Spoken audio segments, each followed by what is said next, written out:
Hi friends, welcome to Sai Meenu's kitchen. நம்ம இன்றைக்கி என்ன பார்க்க போகிறோம் அப்படின்னா, பிடி கருணைக்கிழங்குல காரக்குழம்பு எப்படி பண்ணலாங்கிறது தான் நம்ம இன்றைக்கி பார்க்க போகிறோம். வாங்க பார்க்கலாம். அதுக்கு ஒரு 5 கருணைக்கிழங்கு நான் எடுத்துருக்கிறேன். அதில் கொஞ்சமாக உப்பு சேர்த்துட்டு அது மூழ்கிற அளவு தண்ணி வச்சுட்டு குக்கரை மூடி போட்டு ஹை ஃப்ளேமில் வச்சு ஒரு 2 விசில் நம்ம வச்சுக்கலாம். இப்போது இந்த சைடு அடுப்பில் பார்த்திங்கன்னா அடுப்பு ஆன் பண்ணி மண் சட்டியில் ஒரு 3 ஸ்பூன் அளவு நல்லெண்ணெய் சேர்த்துருக்குறேன். அது சூடாயிடுச்சு. இப்போது இதில் 1 ஸ்பூன் அளவு கடலைப்பருப்பு சேர்த்துக்கிறேன். இப்போது இது கொஞ்சம் நல்லா வறுத்துக்கலாம்.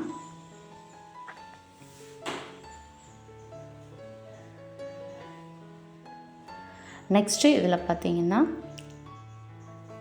அரிசி 1 டீஸ்பூன் அளவு சேர்த்துக்கிறேன். இப்போ இதையும் கொஞ்சம் வறுத்துக்கலாம். எதுவுமே ப்ரௌன் கலர் ஆகக்கூடாது, கொஞ்சம் நல்லா வறுப்பட்டுருக்கணும், அந்தளவுக்கு வறுத்துக்கலாம். அடுத்து சின்ன ஜீரகம் சின்ன ஸ்பூனுக்கு 1 ஸ்பூன் அளவு, பெருஞ்சீரகம் சின்ன ஸ்பூனுக்கு 1 ஸ்பூன் அளவு, அதுக்கப்புறம் வெந்தயம் அதே சின்ன ஸ்பூனுக்கு ஒரு 1/4 ஸ்பூன் அளவு நான் சேர்த்துருக்குறேன். அது சின்ன ஸ்பூனுங்கிறது நம்ம காஃபி பொடிக்கெலாம் யூஸ் பண்ணுவோம் பார்த்திங்களா, அந்த ஸ்பூன் அளவு. அடுத்து மிளகு 1 டீஸ்பூன் அளவு சேர்த்துக்கிறேன். இப்போது இதையும் நல்லா வறுத்துக்கலாம்.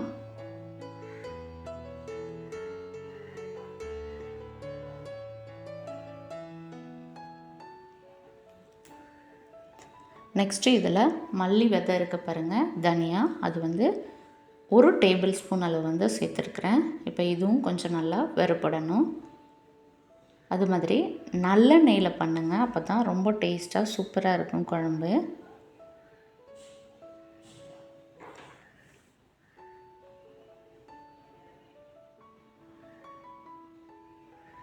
இப்போது இதுவும் நல்லா வறுத்தாச்சு.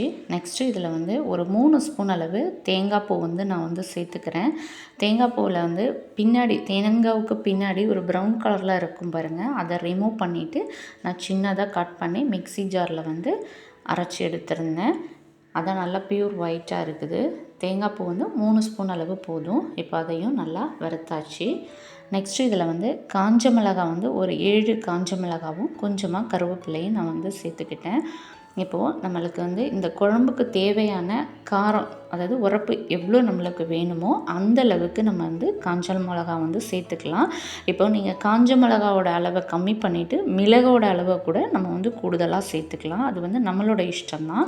இப்போது இதையும் நல்லா வறுத்தாச்சு. பாருங்கள், இந்த சைடு விசில் அடிச்சிருச்சு. 2 விசில் வச்சா போதும் நம்ம கிழங்கு வேகிறதுக்கு.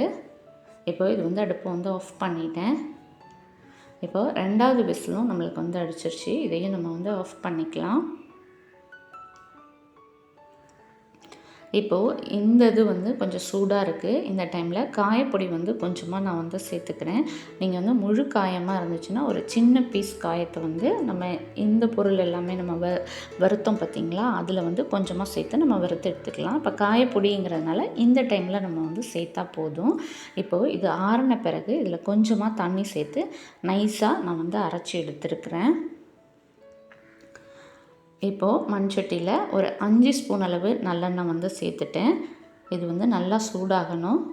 சூடான பிறகு கடுகும் உளுந்தம்பருப்பும் கொஞ்சமாக நான் சேர்த்துக்கிட்டேன். இப்போது இது நல்லா பொரிஞ்சிருச்சு. நெக்ஸ்ட்டு ஒரு 15 சின்ன வெங்காயம் முழுசாக நான் சேர்த்துருக்கிறேன். நீங்கள் பெரிய வெங்காயம் கூட சேர்த்துக்கலாம். ஆனால் பெரிய வெங்காயத்தை விட சின்ன வெங்காயத்தில் நம்ம பண்ணும்போது ரொம்ப டேஸ்ட்டாக சூப்பராக இருக்குங்க. இப்போது இது ஒரு கண்ணாடி பதம்னு சொல்லுவோம் இல்லையா, அந்தளவுக்கு நம்ம இதை வதக்குனா போதும். ப்ரௌன் கலர் ஆக தேவையில்லை. இப்போது இதில் கருவேப்பிலை கொஞ்சமாக நான் சேர்த்துக்கிட்டேன். நெக்ஸ்ட்டு இதில் பார்த்திங்கன்னா தக்காளி பழம் நம்ம சேர்த்துக்க போகிறோம். நல்ல பழுத்த தக்காளியாக ஒரு 3 தக்காளி நான் சின்னதாக கட் பண்ணி எடுத்துருக்கிறேன். இப்போ இதையும் நம்ம இதில் சேர்த்துக்கலாம். பெரிய சைஸ் தக்காளியாக இருந்தால் ஒரு 2 தக்காளி போதும். இதுக்கு நல்ல பழுத்த தக்காளியாக இருக்கணும். இப்போ இதை இதில் சேர்த்துட்டு நல்லா மிக்ஸ் பண்ணி கொடுத்து நல்லா வதக்கிடலாம். அதாவது அந்த தக்காளி பழம் நல்லா குழஞ்சி வரணும், அந்தளவுக்கு இதை நம்ம வதக்கி எடுக்கணும். மூடி போட்டு கூட நம்ம வதக்கிக்கலாம். அப்படி பண்ணும்போது நம்மளுக்கு ஸ்பீடில் அது வதங்கி நல்லா குழஞ்சி வந்துடும். பாருங்கள் நல்லா குழஞ்சி சூப்பராக வந்திருக்கு. ஆனால் சின்ன வெங்காயம் பாருங்கள் உடையவே இல்லை, முழுசாக அப்படியே இருக்குது.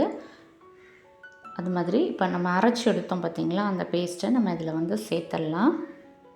இப்போது இந்த மிக்ஸி ஜாரில் வந்து நான் வந்து கொஞ்சமாக தண்ணி சேர்த்துக்க போகிறேன். அந்த தண்ணி வந்து புளி தண்ணி தான் நான் வந்து சேர்த்துக்கிறேன். புளி வந்து ஒரு லெமன் சைஸில் உள்ள ஒரு புளி எடுத்துகிட்டு ஒரு 3/4 கப் அளவு தண்ணியில் வந்து நல்லா ஊற வச்சு நல்லா கரைச்சி எடுத்துகிட்டு அதை வந்து நான் இதில் வந்து சேர்த்துருக்குறேன். இப்போது இதை வந்து நல்லா மிக்ஸ் பண்ணி கொடுத்துடலாம். இப்போது நம்ம குழம்புக்கு எவ்வளோ தண்ணி வேணுமோ, கொஞ்சம் லிக்விடாக வேணும்னா கொஞ்சம் கூட நம்ம சேர்த்துக்கலாம். இப்போ இதில் கொஞ்சமாக மஞ்சத்தூளும் உப்பும் வந்து நான் வந்து சேர்த்துக்கிட்டேன். நம்ம குழம்புக்கு எவ்வளோ தண்ணி வேணுமோ அதை வந்து இந்த டைமில் நம்ம வந்து சேர்த்துக்கலாம். இப்போது இது வந்து நல்லா கொதிக்கணும். இப்போ மூடி போட்டு நல்லா கொதிக்க விட்டுடலாம் கொஞ்ச நேரம்.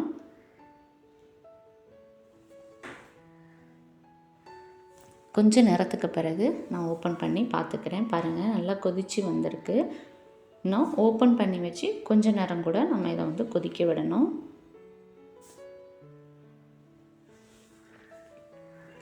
இப்போது நல்லா கொதித்து வந்துருச்சு. இப்போது அந்த கருணைக்கிழங்கு வந்து தோலை ரிமூவ் பண்ணிவிட்டு நான் இது மாதிரி ரவுண்டாக கொஞ்சம் ரவுண்டாக உள்ளதில் கொஞ்சம் பாதியும் கட் பண்ணி வச்சுருக்கிறேன். இப்போ இதிலேருந்து ஒரு 7-8 பீஸ் வந்து இதை மாதிரி நம்ம 1-2 உடச்சி எடுத்துக்கலாம்.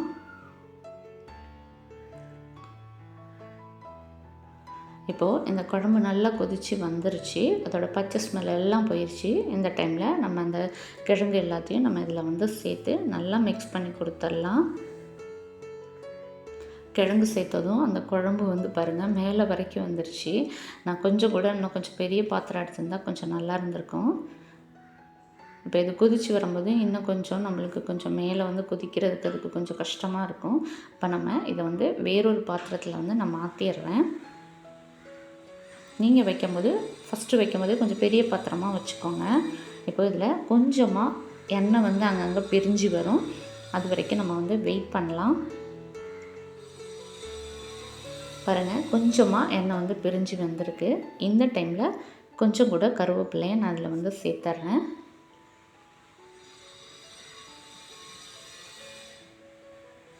இப்போது இதை வந்து நல்லா மிக்ஸ் பண்ணி கொடுத்துடலாம்.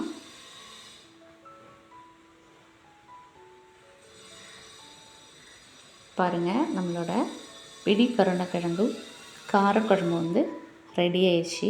கண்டிப்பாக நான் சொல்லியிருக்கிற மெத்தடில் நீங்களும் ட்ரை பண்ணி பாருங்கள். அவ்வளோ சூப்பராக அற்புதமாக இருக்குங்க. இது இன்றைக்கி வச்சு நம்ம சாப்பிட்றத விட இன்றைக்கி வச்சுட்டு நாளைக்கு சாப்பிடும்போது அதோட டேஸ்ட்டு பார்த்திங்கன்னா அவ்வளோ சூப்பராக இருக்கும். கண்டிப்பாக நீங்கள் ட்ரை பண்ணி பாருங்கள். உங்களுக்கு ரொம்ப ரொம்ப பிடிக்கும். இது வந்து பைல்ஸ் உள்ளவங்க இந்த குழம்பு சாப்பிட்டாங்கன்னா அவங்களுக்கு ரொம்ப ரொம்ப நல்லது. மற்றவங்களும் எடுத்துக்கலாம். அவ்வளோ சூப்பராக இருக்குங்க. செஞ்சு பார்த்துட்டு எப்படி இருக்குங்கிறது உங்களோட ஃபீட்பேக்கை கமெண்ட்டில் சொல்லுங்கள்.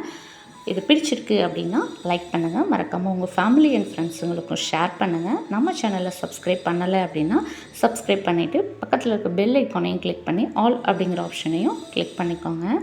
ஓகே ஃப்ரெண்ட்ஸ், தேங்க்ஸ் ஃபார் வாட்சிங். நம்ம நெக்ஸ்ட் வீடியோவில் பார்க்கலாம். அது வரைக்கும் பாய்.